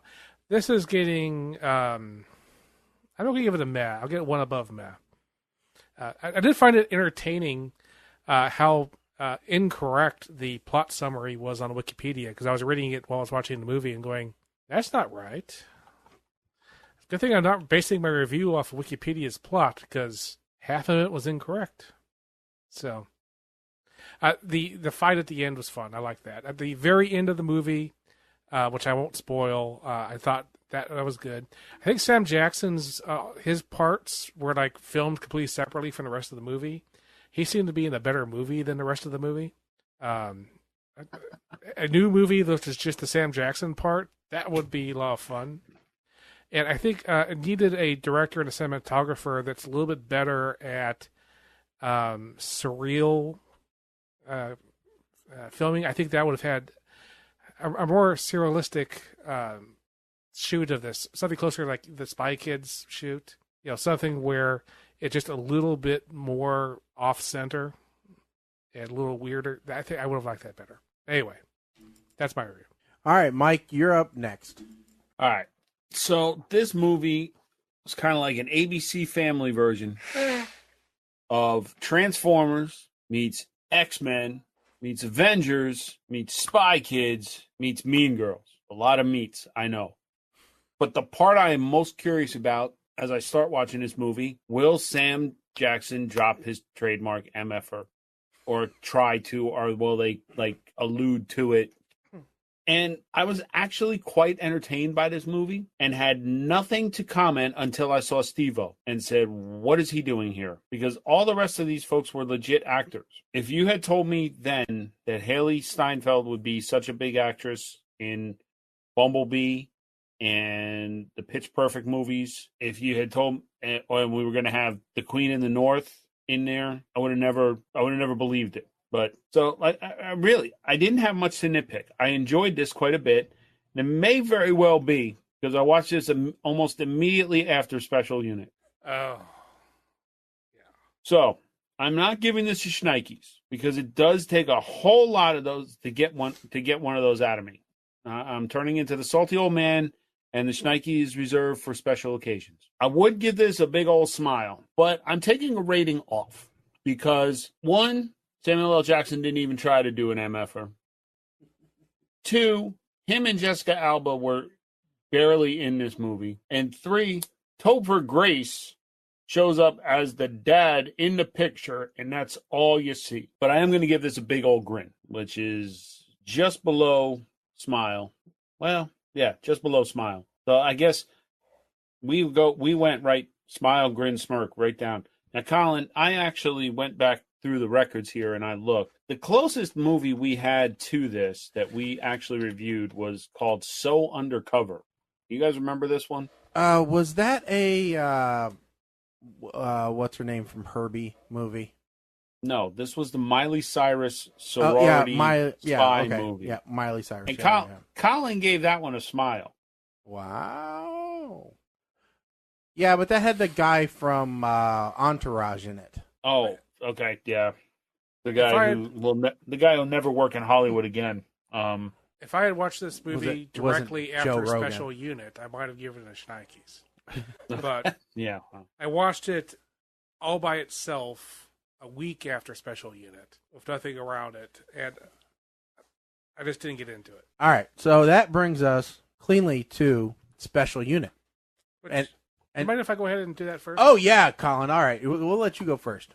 Okay, so I watched Special Unit accidentally for the previous show because I decided let's go ahead and do the random numbers since we're going to stack these shows up.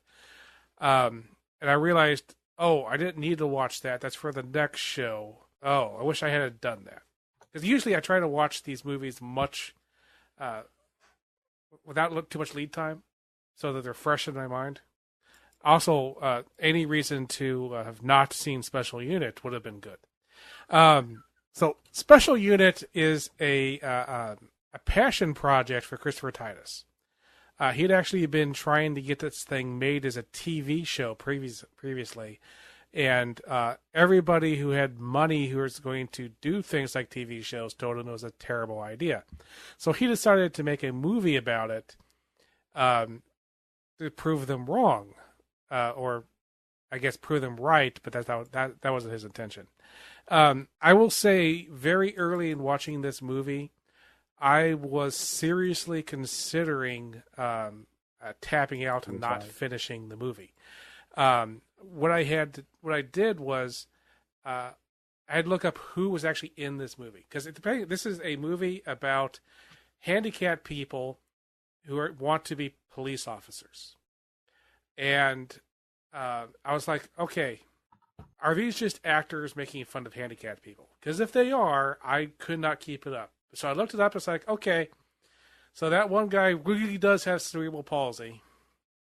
The other guy really is in a wheelchair. There's a tall character who's like kind of autistic.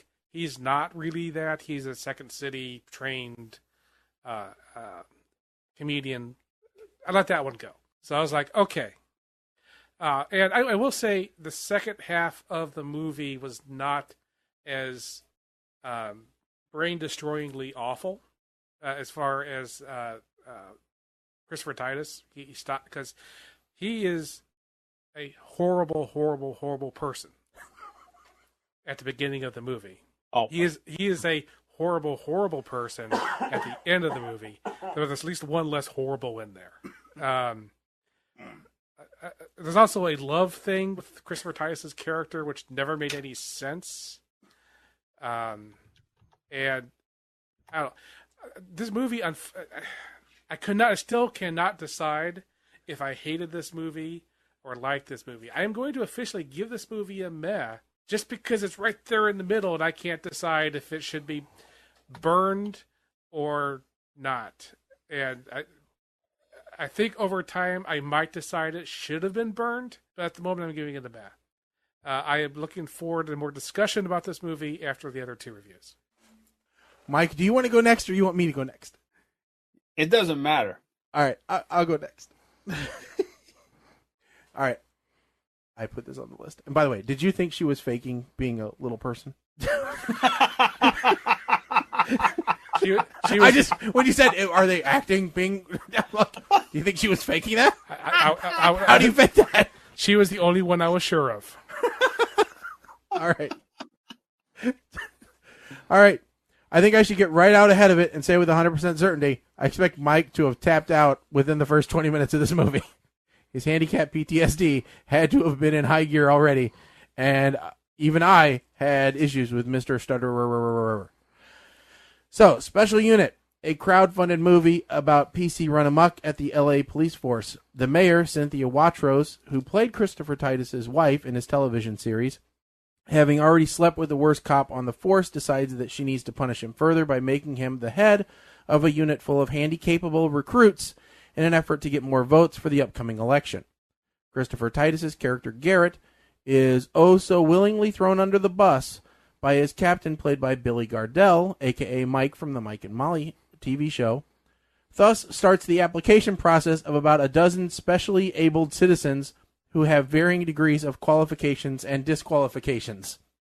In the end, Garrett ends up with 4 recruits and is tasked with cop puppet duty of propping up PR by visiting a school. Simple gig, right? Well, wrong, because in this world of mass shootings, of course they end up at a school with a liquored-up dad and a hunting rifle. Quick in their thinking, although slow in their actions, the handyman-like special unit quickly subdue the would-be murderer by shooting his finger right off the trigger, and then, of course, mentally scarring the children for the rest of their life. So, with a win under their belt, they're ready for a real assignment, but before that can happen, Garrett is abducted by his former criminal associates after telling them he was no longer accepting bribes or payouts for protection. I know, he was dirty. What a shocker. So now the squad rush in to save their leader and surprise the bad guys in just about every way possible, from being too short to shoot to being karate masters, with everything ending in a tidy hot brown to the chest. With the day saved and peace restored, the citizens of LA can sleep well at night knowing that the mentally and physically challenged have loaded weapons in their hands. This movie is going to have to rate a grin for me, slightly higher than a meh, but not a smile. It's better than most of the self-funded movies we found, and they weren't afraid to be un-PC, because it was the actors making fun of each other, which in my book helps restore the funny balance. Watch this if you don't have an overly fragile sensibility, and there'll be moments that you will laugh. Or be like Mike and just shiver in fear the whole time. And now, here's Mike with his rebuttal and opinion. First of all, I did not tap out. Second, my PTSD is not about people with disabilities. I have an issue, a legitimate mental issue that I have gotten better with, specifically Down syndrome and being too close in physical proximity to them. And that's it. So, with that said, I watched this movie first because Colin said it was terrible, and I was particularly self-loathing at that point in the day. I was also threatened that because he watched it, we have to watch it, and I wasn't sure at the time if I was going to have time to watch both movies. So I said, okay, this one's got to be first. I'm going to be upfront about it. I am not a Christopher Titus fan in the least. Never have been, never will be. I don't think the dude is funny. I don't. The fact that this was written, directed, and stars him. Then I find out just during Shaggy's review that this was crowdfunded. Let's add another rule to this list of automatic disqualifications. Crowdfunded movies must be approved by all three hosts ahead of time before reviewing. What is up with Cadet Rain Man? Because he's like Sheldon Cooper meets Rain Man. I never realized how much Titus is like a crackish version of Max Headroom. Maybe some crack would make this movie better. I don't do crack. Don't do crack. PSA time. Don't just saying that so this review serves a purpose. Want to know where the hell the little person got a loaded shotgun at the shooting range? She couldn't shoot a pistol, and okay, that's a nice try. And where'd you get the gun? Who keeps a loaded shotgun right there on the ground? Obviously, where she could get it. Mongo temper tantrum. I want you to listen to that line one more time.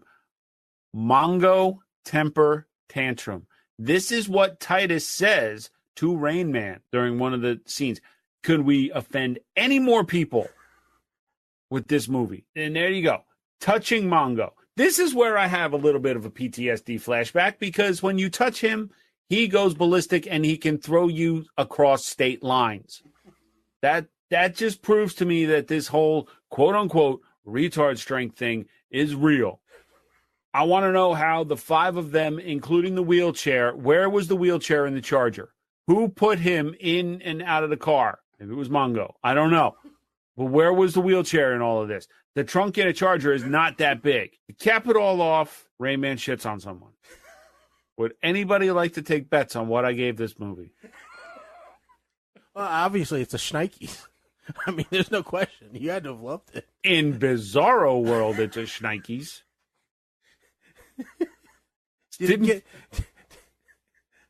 It did not get to Kill It With Fire. No! Oh, it's a win. It's an automatic win. It did get a puke. No. And the only reason, like Colin said, that he actually used some actors with disabilities. So I almost feel like he did that in an effort to kind of get street cred, if you will. Actually, interesting. One of the guys, I think it might even be the one that you nicknamed Mongo, has been his opening act for a while.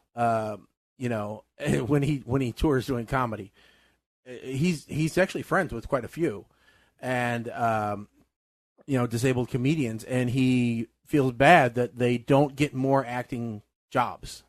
Wow. And he thought that this would be a perfect opportunity to employ people that he likes and showcase their acting skills, while still allowing that, because one of the things that disabled people like to do is to make fun of each other. I mean, it's so kind of well documented, he says. So are you trying to say that Titus is the Adam Sandler of the Special Olympics, that he does things to give his I think he disabled friends jobs? That's what he says. I think my biggest problem with Christopher Titus and this movie is that he took that he took that as a license to be as absolutely terrible as he possibly could be, with the thing of saying, "Oh, but I did this for this." No, you use this as an excuse. Well, okay. He announced a grant for $472,000 to help students with disabilities back in 2017. He's talked several places about it. Yeah, but I think Colin's point is valid that. Oh, did he do it? Did he feels like he can appeal? No. He feels like he can get away with more because he does stuff. Yeah, possibly. Or does he do this stuff because he crosses the line so much? It's like if Mel Brooks had done Blazing Saddles and said, well, because I had Cleavon Little. No, not him. Anyway, because of who he had helping write the thing, that he could just use the N-word nonstop for the entire movie, just over and over and over again, instead of just where it was, which is the only movie in existence that ever can get away with it. And there's that line there of saying, okay, you have a point to make, and because you have that point to make, you have some license to go over the line a bit. This one was, you say you had a point to make, but it was really just you getting a license to do something that would not be allowed by anybody. Yeah. Now, one thing I did find interesting, there's a scene early in this movie where the first Charger, because there's two Chargers, the first Charger is rammed into a curb because he has to replace it. Okay, so that was a mistake. The stunt driver accidentally rammed it into the curb like that and destroyed the car, and they just decided to go with it. Oh, okay. I'm sure. But but part of the reason I said that we really did need to go over this movie is, unlike some movies we watch, it seemed like a movie that we actually had something to say about it. Some of these movies were like the first one. Here it is. It has Haley Steigenfeld and other people in it, and I'm not sure why they're in it, but some of us kind of liked it. That's the most we can get out of it. This Christopher Titus one, it is thought provoking. Of, does this make any sense? Could this movie be done correctly? Could someone do a good version of this movie? I like the idea of bringing actual disabled people in and having them do something like this, but I think a bigger focus on physical and not mental disablements would make for a better movie. Otherwise, it feels too much like making fun of people. I think it would. So then wait a second. So basically, you're talking about The Ringer. Yeah. I don't know if I've seen The Ringer. Yeah, it's a Johnny Knoxville movie. Johnny Knoxville decides to invade the Special Olympics, basically, and pretend that he has a disability that he doesn't. It's one of those things, and it is really probably one of those movies where if you like Christopher Titus and you like his comedy and you like the things that he does, then you're going to enjoy the movie. Because you're just of a mindset where it's the things that he's doing are okay. Okay, it's okay to poke fun at those things. If you're not into those things, which is why I said if you have a certain sensibility, then this is okay. This is a good movie for you. If you have a fragile one or you're too PC or whatever, then this is not the movie for you. The only thing I want Christopher Titus to do is host a game show with the Pawn Stars. Well, see, I like a lot of his comedy, but I also like, but I'm weird that way. So, I have actually bought his comedy DVDs and stuff like that. So that's why I was interested in watching it. Yep. So what do we have for next time? So we have not picked the movies for the next show yet. I added a few more. Mike probably loves the picks. 1 through up to number 40. And would you stop putting Amazon Prime when everything else just says Amazon? Okay. So 36. Let's see. Oh, dear Lord. Okay. Colin, good luck with this one. This is off of Amazon. It's called The King of Thieves. And it is described by Shaggy as a heist movie. Oh, I do love a heist movie. Oh, and it's got Michael Caine in it. Michael Caine, and it's going to be weird watching the dude that played Daredevil and see him actually look at stuff. A crew of retired crooks pulls off a major heist in London's jewelry district, but what begins as a nostalgic last hurrah for the group quickly becomes a brutal nightmare when greed overtakes them. Oh, cool. I've been around to see that movie. Yep. You gave us a movie that's from this year. I can't help it. No, it's from last year. It's 2018. 2019. According to this, it's 2018 drama crime. Yes, but And the the release trailers. date is January 25th, 2019. Well, then why did the trailer say? Well, the trailers came out in 2018, so I'm sorry. Okay. All right, so next. Yes. I'm going to. Well, okay. So go ahead and pick 20, the next one. 27. Oh Lord! And life is over. And life is over.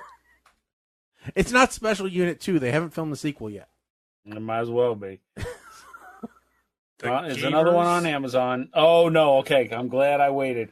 It's the number one on Amazon. The Gamers. Darkness Rising. So this is The hell.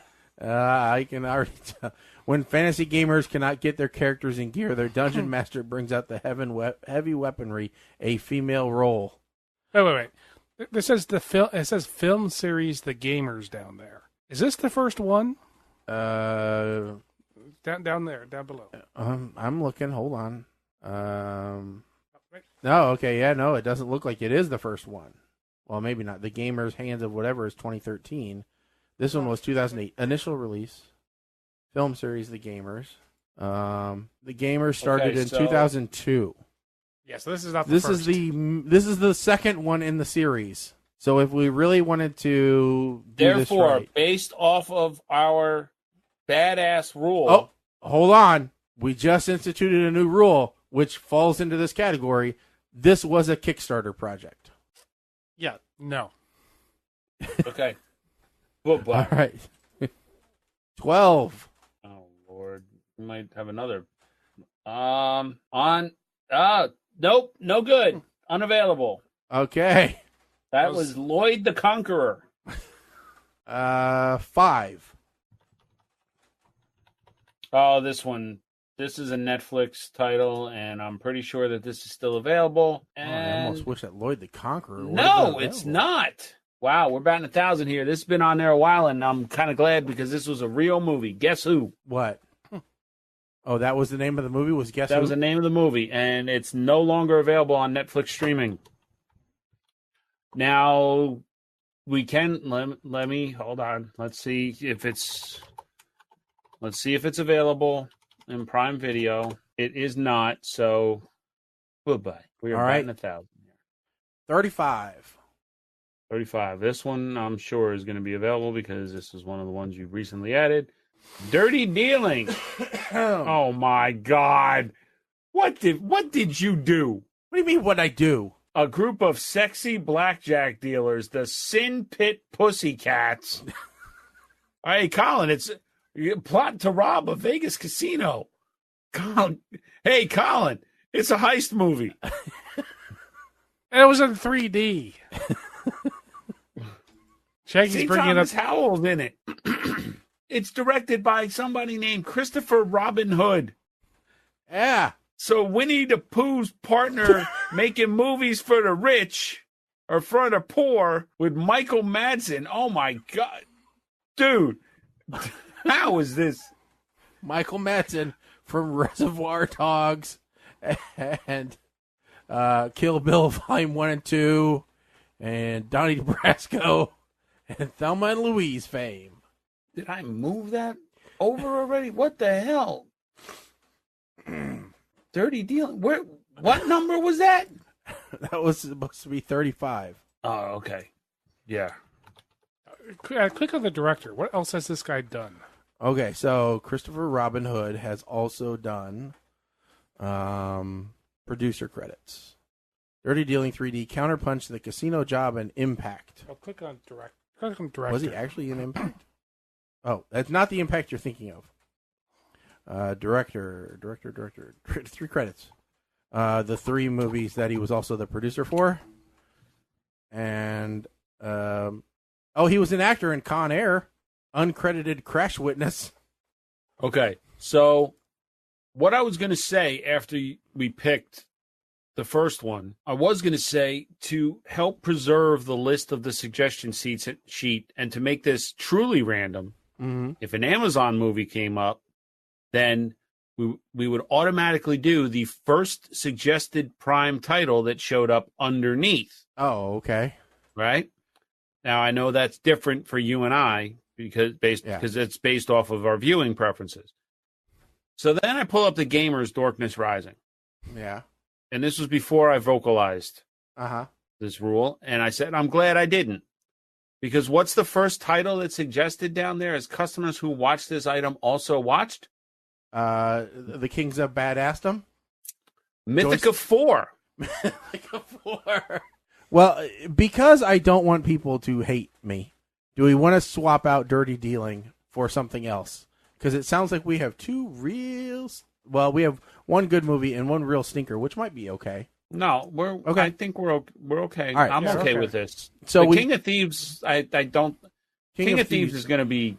it's not going to be bad, but I don't think it's going to... I mean, I do really love heist movies, so I'm looking forward to it. Oh, so you're looking forward to the 3D one then, huh? Yeah, that's the problem. Technically, we've got two heist movies. Yeah.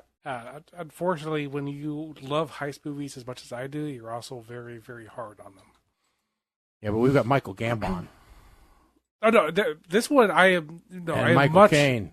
Very much looking forward to this. I mean, I'll watch any movie that has Michael Caine in it. I've listened to every single one of his books. So, all right. So, King of Thieves and the other thing, Dirty Dealing 3D. Ooh, yeah. That is going to be that. Well, I can't wait to see that. Is there a trailer? Is there a trailer? You want a trailer for Dirty Dealing 3D trailer? There is a trailer. There is a trailer. Dirty Dealing 3D 2018. This isn't a 2018 movie, is it? Yeah. Okay. Can't you just hit watch trailer on Prime? Oh, yeah, maybe. Oh, you already found it. But I've already found it on YouTube. Right. There we go.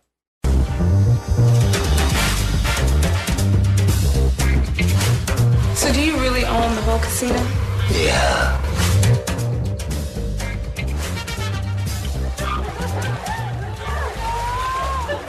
Hey, what's under your arm right here? It's leukemia, Cora. It's just too expensive. So they're just gonna let Josh die? Did they tell you how much at the clinic? It's over $200,000. I think we may have come up with an idea. It's a kind of a fundraiser in the form of sexy calendars for a $100 donation. How can I help? Can't sell this on property. This porn. You already promised that girl. I don't care. Okie dokie. It looks like Dean's gonna deny Josh a bone marrow transplant. The way I see it, Dean Belding is no longer entitled to our trust or our loyalty. Where exactly What was the movie where the cat talked Let's to people? just take the money we need for Josh. I'm sitting here saying, I'm watching this, I'm like, was this filmed on an iPhone? Let's do it. Yeah, baby! Oh, I'm a winner! I'm a winner! And I'll get my brother to help us with the roulette scam. Ah, here we go. Oh. Here's a... Yes, this is Dollar Store Ocean's 11.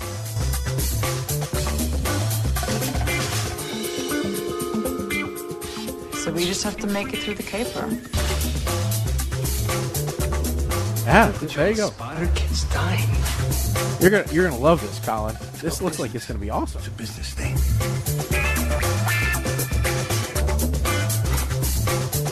Oh, it's a family movie.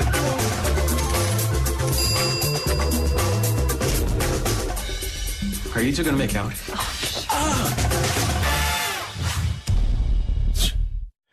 Yes, we need to waste 3D for that.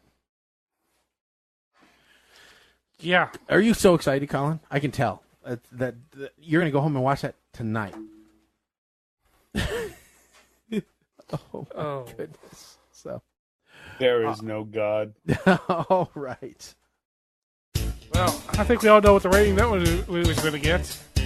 Yep. With that said, folks, this is the end of PTR Radio for this week. Our movie might be the end of PTR Radio. So we will be back on the 10th, which puts us back on our normal schedule. Yep. No holidays scheduled for the 10th that I know of. And, everything should be back to normal. We want to make sure that you guys go to our website, ptrradio.com. All the information is there for how to sign up for the podcast so that you never miss an episode. Don't forget, you can always tune into our video stream here on Facebook, and then later on we post it up on YouTube, where it eventually gets copyright infringed, and we have to remove part of it. And that's just the way that life goes.